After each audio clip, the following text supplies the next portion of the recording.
आज हम आपके साथ एक प्लानिंग शेयर कर रहे हैं जो 2021 यूपीएससी को लेकर है।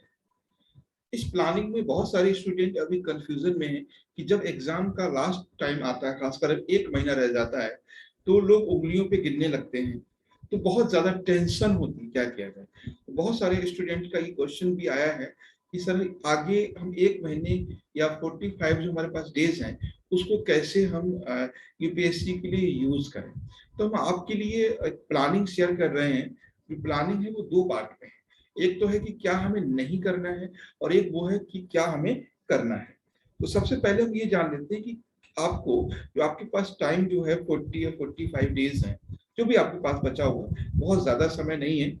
इसमें आपको क्या नहीं करना। तो पहला काम कि आपको किसी सब्जेक्ट पर स्पेशल बुक नहीं पढ़नी। टेक्स्ट, जैसे मान लीजिए डीडी बसु की बुक्स है, या लक्ष्मीकांत है, या शविंदर सिंह है, या फिर झायंडमाली है ना, या केसी श्रीवास्तव है, जो भी बुक्स हैं स्पेशलाइज सब्जेक्ट की, उन पर आपको ध्यान अभी नहीं देना। क्योंकि अब इतना टाइम नहीं है कि आप लक्ष्मीकांत पूरी पढ़ सकें या शविंदर सिंह पढ़ सकें। तो पहली बात ये है कि आपको स्पेशल सब्जेक्ट की अभी बुक नहीं पढ़नी है। दूसरा काम जो आपको नहीं करना है वो ये है कि आप न्यूज़पेपर पर बहुत ज्यादा समय जाया ना करें। आप 20 to 25 30 मिनट्स तक दे सकते हैं। कुछ लोग बोलते हैं कि 2-2 ढाई-ढाई घंटे पेपर पढ़ते रहते हैं। यूपीएससी की फील्ड में न्यूज़पेपर लेके बहुत ज्यादा एक अलग सी चीज रहती है। कुछ स्टूडेंट होते हैं जो न्यूज़पेपर को एकदम इग्नोर करते हैं, बोले यार मैगजीन से पढ़ लेंगे करंट अफेयर्स। कुछ स्टूडेंट होते हैं बहुत ज्यादा टाइम देते हैं, और दोनों लोग गलत हैं। जो बहुत ज्यादा टाइम देते हैं वो भी सही नहीं है, और जो बिल्कुल इग्नोर करते हैं वो भी सही नहीं है। अभी जो आपके करंट अफेयर्स में वो पेपर में जो आ रहा है वो बहुत ज्यादा रेलिवेंट नहीं है। ठीक है, तो इसलिए आप 20 से 25 से 30 मिनट तक न्यूज़पेपर को दे सकते हैं, इससे ज्यादा मत दीजिए। तीसरा जो है जो आपको काम नहीं करना, तीसरा काम ये है कि आपको अभी जो ग्रुप स्टडी है या जो डिस्कशन है, यानी ऐसे लोग जो आपसे क्वेश्चन पूछे, उनसे आपको कम से कम उनकी कांटेक्ट में रहना है। क्योंकि मान लीजिए हमने एक सब्जेक्ट पढ़ा, मान लीजिए हमने इंडियन सिविलाइजेशन पढ़ लिया और उससे हम आपको क्वेश्चन पूछते हैं, तो जरूरी नहीं है कि जो हमने पढ़ा है वो आपने भी पढ़ा हो या आपको पता हो। तो इससे क्या होगा, जब कोई आपसे ग्रुप डिस्कशन करते हैं तो सामने वाला जो आपसे क्वेश्चन करता है, तो अगर आपको नहीं आता है तो आपका एनर्जी लो होता है ना। तो इससे आप बचे। दूसरी बात है कि आप बुक्स पढ़ने की बजाय आप बुक्स को ना पढ़े, आप नोट्स पढ़े। ये बात। अब हम देखते हैं कि आपको क्या करना चाहिए, क्या नहीं करना, वो तो आप समझ गए। तो स्पेशल बुक्स ना पढ़े, न्यूज़पेपर को बहुत ज्यादा फोकस ना करें, ग्रुप डिस्कशन से बचें, नई चीज से बचें। तीसरा है, अब नेक्स्ट पॉइंट है कि क्या हमें करना है। पहली बात, सबसे ज्यादा आपकी इस समय एग्जाम के लिए बेनिफिशियल हो सकते हैं आपके नोट्स। ऐसा नहीं जो 10 अक्टूबर को पेपर देने जा रहा है उसने कुछ नोट्स नहीं बनाए हों, उसकी कोई अपनी तैयारी ना हो। तो सबसे पहले आप नोट्स पे ध्यान दीजिए, अपने जो आपने बनाए हैं। दूसरी बात, आप एनसीईआरटी को पढ़ सकते हैं। एनसीईआरटी जो है आपने कई बार पढ़ी भी होगी। आप उसको मैप, एनसीईआरटी जो फिगर है, मैप है, पिक्चर है, उनको बहुत ध्यान से देखिए कि कोई भी ऐसी ऐसी एनसीईआरटी नहीं है जो 100 175 180 या 190 पेज से ज्यादा हो।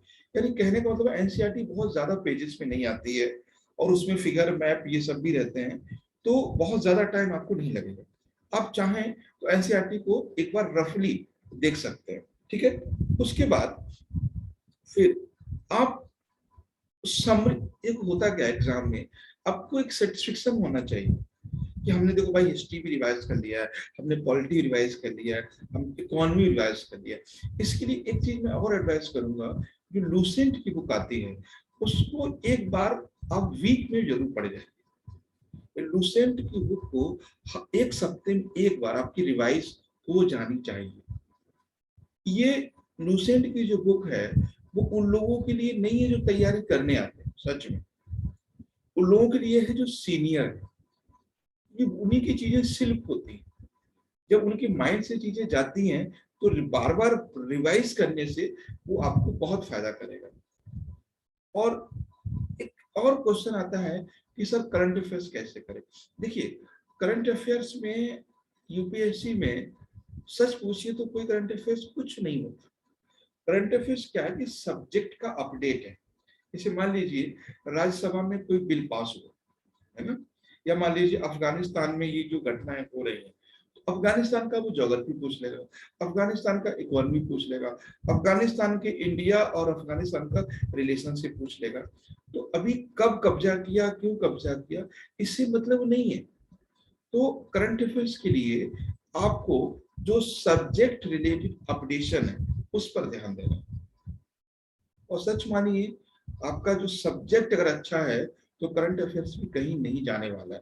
क्योंकि यूपीएससी में करंट अफेयर्स ऐसा नहीं आता है कि इस वर्ष मिस यूनिवर्स कौन बना, इस वर्ष नोबेल किसको मिला, ये बहुत नहीं आता है।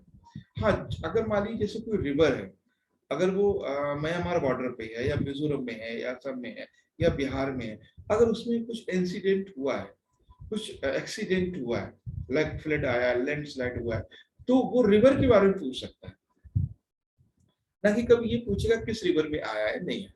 ठीक है। तो करंट अफेयर्स जो होता है, अगर आपका सब्जेक्ट बहुत अच्छा है तो करंट अफेयर्स भी आपसे छूटेगा नहीं, क्योंकि ये वनडे एग्जाम की तरह करंट अफेयर्स नहीं होता। इस बार रणजी ट्रॉफी किस स्टेट ने जीती, ऐसा यूपीएससी में नहीं पूछा जाता। ठीक है।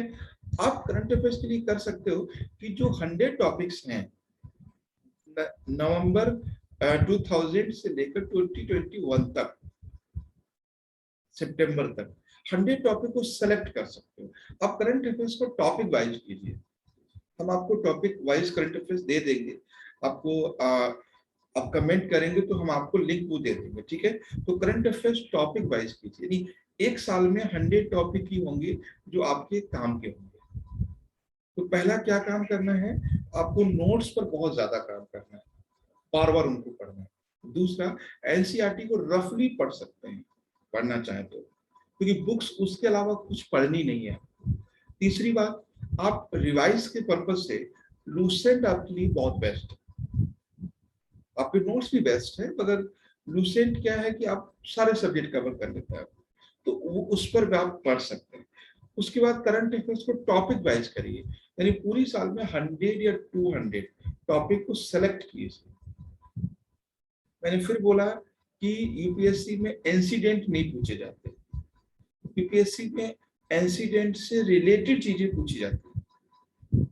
इस मान लीजिए अभी लैंडस्लाइड हुआ था हिमाचल प्रदेश में किन्नौर में, तो हिमाचल प्रदेश से ज्योग्राफी पूछ लेगा, हिमाचल प्रदेश का इकोनॉमी पूछ लेगा, हिमाचल प्रदेश का मतलब मैपिंग पूछ लेगा।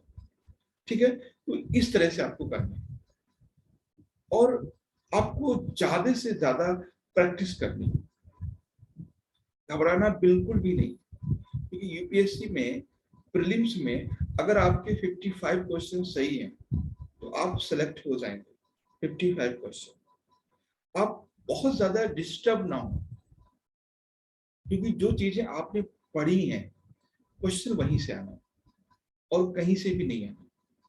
ठीक है। तो ये ध्यान रखें, आने वाले एग्जाम के लिए आप फोकस्ड रहें, सेंट्रलाइज रहें, रिवीजन करते रहें।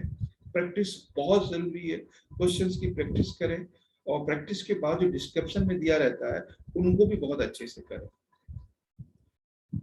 नया कुछ ना पढ़े, जो आपने अभी तक पढ़ा है उसको बार बार रिवाइज करें। जब एक क्वेश्चन प्रैक्टिस करते हो तो आपके पास 4 चीजें और आपको नहीं मिलती। तो प्रैक्टिस पे आपको बहुत ज्यादा ध्यान देना है। आधे से ज्यादा समय, मैं आपको एक बात बता रहा हूँ, आधे से ज्यादा समय, मान लीजिए आप अगर आप यूपीएससी के लिए 12 घंटे पढ़ पा रहे हैं, ठीक है, तो 12 घंटे में 6 घंटे आप क्वेश्चन प्रैक्टिस पे दीजिए, बहुत जरूरी है। और साथ में एटलस भी करते रहिए। एटलस से क्या होगा, आपको मैपिंग आपका बहुत अच्छा होगा।